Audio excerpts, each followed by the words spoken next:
Cantik banget sih warnanya. Kalian pasti tahu dengan kerabat ikan mas satu ini dong, fams? Iyap, benar banget. Koi. Ikan koi emang terkenal legend banget dari zaman dulu. Ikan ini dianggap sebagai pembawa keberuntungan, kemakmuran, dan kesuksesan. Oh my wow. Boleh percaya boleh enggak sih, namanya juga mitos. Menurut sejarahnya nih fams, ikan cantik ini ternyata berasal dari Persia. Kemudian dibawa ke Jepang oleh orang-orang Cina, melewati daratan Cina dan Korea. Kalau di Indonesia sih, koi diperkirakan ada pada tahun 1981. Dalam perkembangannya, ternyata juga ada loh kampung koi di negara tercinta kita ini. Tepatnya di Desa Pranggan, Kecamatan Poso, Klaten, Kabupaten Kediri, Jawa Timur. Namanya juga kampung koi, ya jelas satu kampung semua pelihara ikan koi fams. Tapi kebayang nggak sama kalian? Rekor koi di sini harganya bisa mencapai jutaan sampai puluhan juta rupiah. Oh my wow, ini sih namanya ternak yang bikin makmur. Tapi fams, kualitas koi yang harganya selangit itu masuk kriteria grade A+ atau show quality ya. Bukan kaleng-kalengan fams. Untuk menghasilkan koi kualitas wahid, rahasianya ada pada proses penyortiran yang dilakukan sejak anakan koi berumur 1 bulan. Biasanya, motif-motif di tubuh bayi koi yang berumur 20 hari udah kelihatan tuh, termasuk corak dan warnanya. Nah, bibit terbaik siap ditebar di kolam pembesaran nih. Kerennya lagi nih fams, desa ini dianugerahi sumber mata air yang berlimpah karena berada di lereng Gunung Kelut. Urusan air mah jadi faktor pendukung banget nih. Oh iya fams, kolam-kolam ini aslinya cuma sawah biasa. Tapi karena serangan hama tikus pada awal tahun 2000-an silam, para petani mulai alih profesi gara-gara gagal panen. Nah, budidaya koi jadi pilihan para penduduk desa. Ini sih namanya move on dengan cepat fams. Gitu dong. Lanjut, koi-koi yang disiapkan untuk show atau lomba sebenarnya tidak ada patokan umur fams. Yang paling kecil berusia 2-3 bulan. Tapi idealnya sudah berumur setengah tahun hingga 18 bulan karena panjang koi sudah mencapai 50 cm. Meski panen, nggak perlu dikeringin semua airnya fams. Ambil sesuai kebutuhan dan permintaan pembeli saja. Para samurai di Muromachi, Jepang fams, menyimbolkan ikan koi sebagai lambang keberanian dan pantang menyerah. Bermula dari legenda Cina tentang ikan koi yang berenang mendaki melawan arus. Di Jepang, ikan koi menjadi simbol kesuksesan.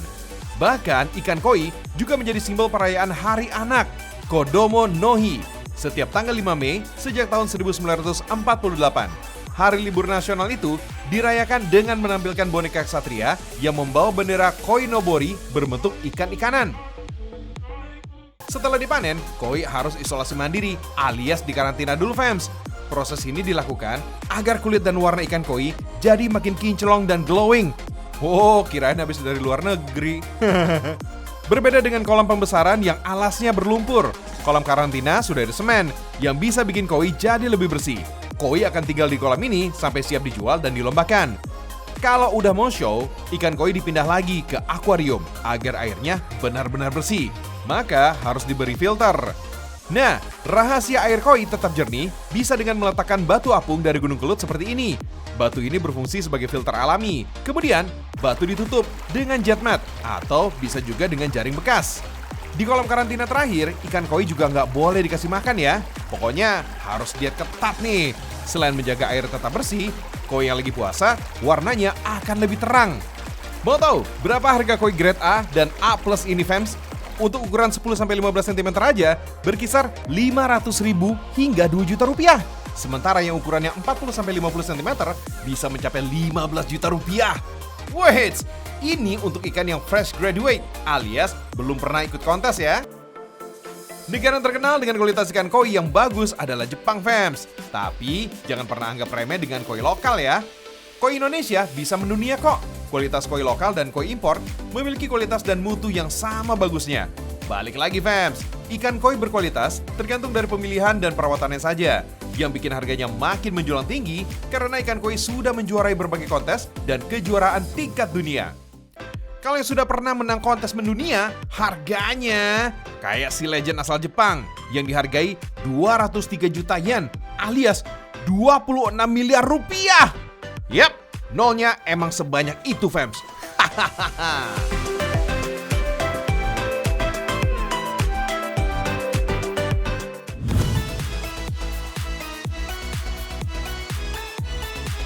Ikan mas yang satu ini gak kalah cantik fams. Kalian yang hobinya koleksi ikan hias pasti gak asing lagi nih dengan si Gemma yang satu ini. Menu-menu, ginuk-ginuk, gembel-gembel gemesin gimana gitu. Yap, si Mas Koki. Ikan dengan nama latin Carassius areatur. Ikan mas koki awalnya banyak dibudidayakan oleh masyarakat Cina pada tahun 960 hingga 1729. Dulu banget, bentuk ikan mas koki sama dengan ikan mas pada umumnya karena jenis ikan ini masih satu kerabat. Kemudian pada masa dinasti Ming antara tahun 1368 hingga 1644, popularitas ikan mas koki mulai menanjak tajam karena bermunculan bentuk mas koki yang beragam. Dalam perkembangannya, ikan mas koki merambah sampai ke negeri Sakura Jepang. Di Jepang, ikan cute ini juga menghasilkan banyak jenis baru dan bentuk tubuh yang lebih variatif, fams. Kemudian, ikan mas koki mulai menyebar ke penjuru dunia, termasuk Indonesia. Ciri khas ikan ini berbentuk bulat, pendek, serta memiliki benjolan dengan sirip panjang dan ekor menjuntai mirip selendang, fams. Nah, salah satu tempat yang bisa kalian kunjungi untuk mengoleksi ikan mas koki berada di kawasan Jakarta Selatan. Tempat ini nggak cuma menjual berbagai jenis mas koki aja sih, tapi ada budidayanya juga. Total sih ada sekitar 28 kolam, fams. Terdiri dari kolam breeding, pemijahan, pembesaran, hingga ikan yang siap dijual.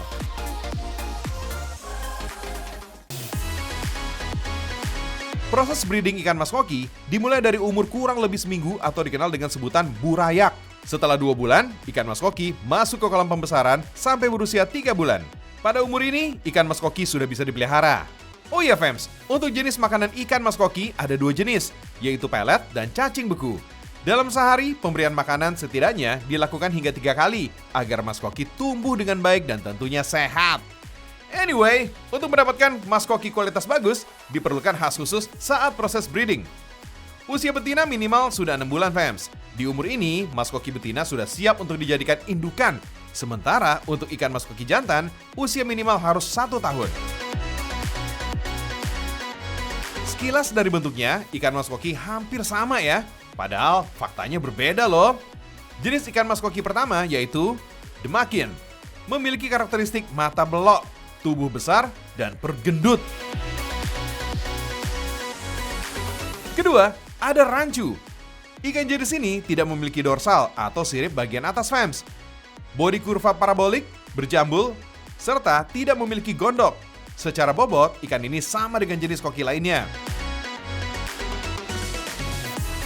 Lanjut, oranda. Ikan mas koki oranda memiliki ekor panjang.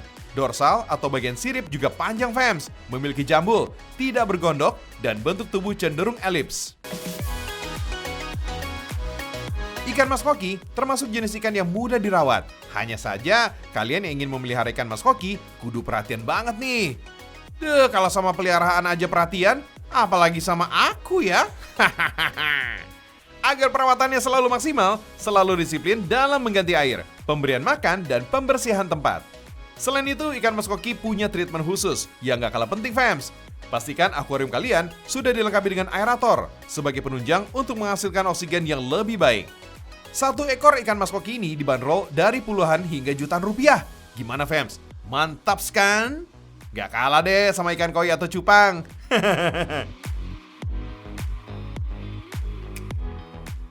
Indonesia mendunia. Wah, kalau ngelihat ikan-ikan itu, ikan-ikan hias maksudnya, bawaannya pengen dimilikin semuanya. Semua deh. Tapi nggak dimakan ya. Coba kalau misalnya ingin memakan ya ikan yang satu ini, wah ini enak banget nih. Ikan mas, suka kan? Wah, yuk kita lihat ya seperti apa sih. Ini dia ikan mas.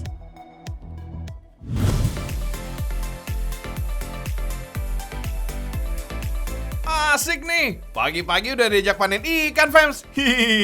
Pak Surya inilah pemilik tambak ikan air tawar di Desa Situ Udik, Kecamatan Cibung Bulang, Kabupaten Bogor, Jawa Barat. Lihat nih, ikannya gede-gede banget ya. Ternyata cara panen ikan mas di sini masih dilakukan secara manual, alias menangkap ikan pakai tangan saja. Seru ya, fams? Apalagi susah-susah gampang nih panen ikan kayak gini. Padahal airnya udah tinggal sedikit. Oh ya, ikan mas yang dipanen ini beratnya sekitar 2 kg per ekor loh. Kalau ikan segede gini, enaknya jelas dimakan ya.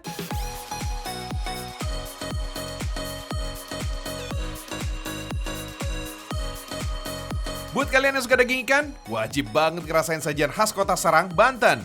Ini loh acar ikan mas, nikmatnya dijamin mantul. Namanya juga acar fams. Maka cita rasanya lengkap, ada asam, manis dan pedas. Swager banget deh. Meski pakai ikan mas, gak ada aroma amis dan bau lumpur tuh. Jadi makin lahap nih makannya. Dalam pembuatannya, yang jelas ada bumbu khas Nusantara. Nah, bumbu inilah yang sakti melenyapkan bau amis ikan. Adanya tambahan kemiri membuat tekstur kuahnya makin kental.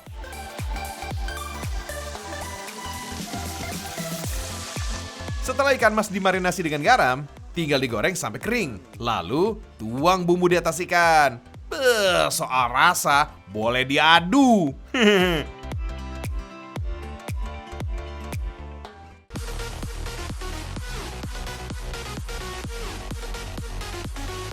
Lain daerah, lain lagi masakan dari ikan mas yang satu ini fams. Dari Lampung, santapan yang satu ini dinamakan gulai taboh iwa mas fams.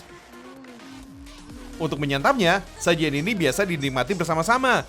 Masyarakat Lampung menyebut tradisi ini dengan mengan bakong. Orang Lampung percaya, menikmati makanan bersama kayak gini dapat mempererat tali silaturahmi, menumbuhkan rasa kasih sayang dan cinta kasih. Gak heran deh, tradisi ini bisa mewujudkan saudara atau minak muaki tetap hangat dan dekat fams. Dulu, gulai taboh iwa mas ini dikenal sebagai masakan mewah yang hanya tersaji saat acara besar saja, seperti pernikahan atau nayu, bediom atau pindah rumah, napol alias lahiran, dan lainnya. Oh iya, kebiasaan mengolah ikan mas menjadi lauk pauk tak terlepas dari banyaknya jenis ikan ini di Lampung fams. Masyarakat Lampung Barat juga biasa membiarkan ikan mas berkembang biak di area persawahan mereka. Fams, masakan ini juga memiliki banyak makna loh. Campuran santan, rempah, dan bumbu menjadi simbol keberagaman bahasa yang ada di Lampung. Sedangkan ikan mas bermakna agar kita bersyukur dengan nikmat kehidupan. Hampir sejumlah wilayah di Sumatera menjadikan santan sebagai sajian sehari-hari yang paling banyak disantap. Dalam bahasa Lampung ada istilah, kukang bangik mengangkik makdok gulai. Artinya, gak nikmat makan kalau gak ada kuah santan. Wah, emang sih. Tapi ingat ya, jangan berlebihan menyantap santannya. Bisa-bisa malah kolesterol yang naik tuh. Ikan mas juga disebut sebagai ikan karper. Itu loh, sejenis ikan air tawar yang memiliki harga ekonomis dan hampir ditemukan di semua daerah. Di Indonesia, ikan mas sudah mulai dibudidayakan sejak tahun 1920-an dan masih banyak dikonsumsi hingga kini. Setelah matang, angkat dan sajikan. Taboh gulai iwa mas siap dinikmati. Waduh, kelihatannya emang sedap banget ya. Aduh, tim Ragam Indonesia, sekali-sekali dong, Jo dibawain. Pengen ngerasain juga nih kayak gimana sih nikmatnya, ya nggak? Ya gitulah, aduh jadi ngiler. Oke, nah yuk sekarang kita lihat liputan yang satu ini ya. Aduh, pokoknya dingin, enak. Nah, apa yuk? Oke, es krim. Let's go.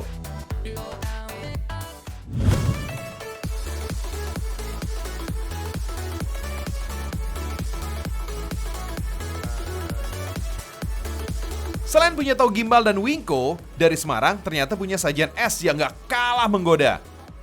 Kalau Italia punya gelato, Indonesia punya es puter nih. Oh iya, es krim tradisional yang ada di Semarang ini sudah ada sejak tahun 1982 loh. Es jadul yang terletak di Jalan Ahmad Dahlan, Kota Semarang ini dulunya tidak dijual di tenda kaki lima seperti ini fams, tapi cuma dijajakan di daerah pecinan dengan gerobak kecil aja. Berbeda dengan es yang sering dijual keliling, es puter ini memiliki cita rasa yang bikin nagih. Rahasianya ada pada bahan dasar es krimnya, asli tanpa adanya perasa tambahan. Ada 4 varian rasa yang bisa dipilih, mulai dari durian, kelapa muda, alpukat, dan coklat. Kalau mau pesan, gak harus satu rasa aja kok fams. Dari semua varian ini, bisa dipilih 2 rasa dalam semangkuk es puter. Gak mau kalah dengan es krim modern. Di dalamnya ada tambahan topping roti, kelapa muda, sagu mutiara, sampai bongkahan durian kayak gini fams. Lezat tuh. Jangan kaget sama harganya berbeda jauh dengan es puter keliling kebanyakan. Selain dibuat dari bahan yang premium, porsi yang disajikan cukup besar dan mengenyangkan fams. Seperti es puter kebanyakan, proses membekukan adonan es, mereka mengandalkan garam dan es batu fams. Garam berguna untuk menurunkan titik beku es batu, agar adonan es bisa cepat membeku dan membentuk kristal. Kalau nggak dikasih garam, adonan ini nggak bakal membeku. Selain bercita rasa nikmat, es puter juga memiliki tekstur lebih padat jika dibandingkan dengan es krim fams. Oh ya, jenis es ini ternyata diperkenalkan oleh Belanda yang datang ke Indonesia pada masa penjajahan. Dulu, masyarakat Indonesia nggak bisa bikin es ala bule-bule gitu. Karena kesulitan untuk mendapatkan susu, akhirnya dibuatlah es krim dengan kearifan lokal menggunakan santan kelapa. Emang kreatif banget ya, Indonesia mendunia.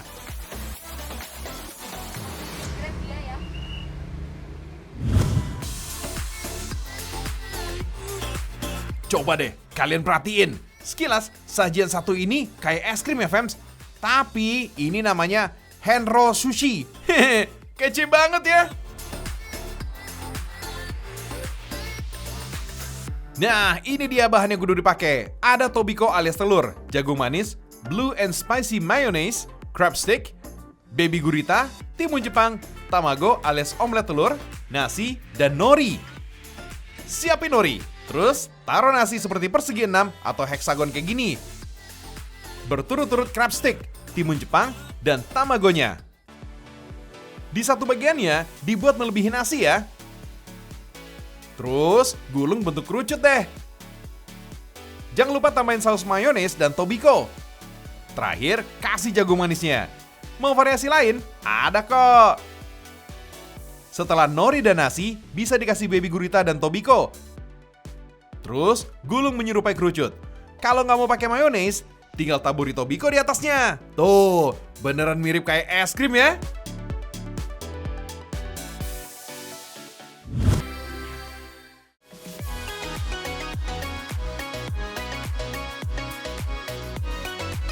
Gimana? Mata kalian udah dimanjain sama yang cantik-cantik kan?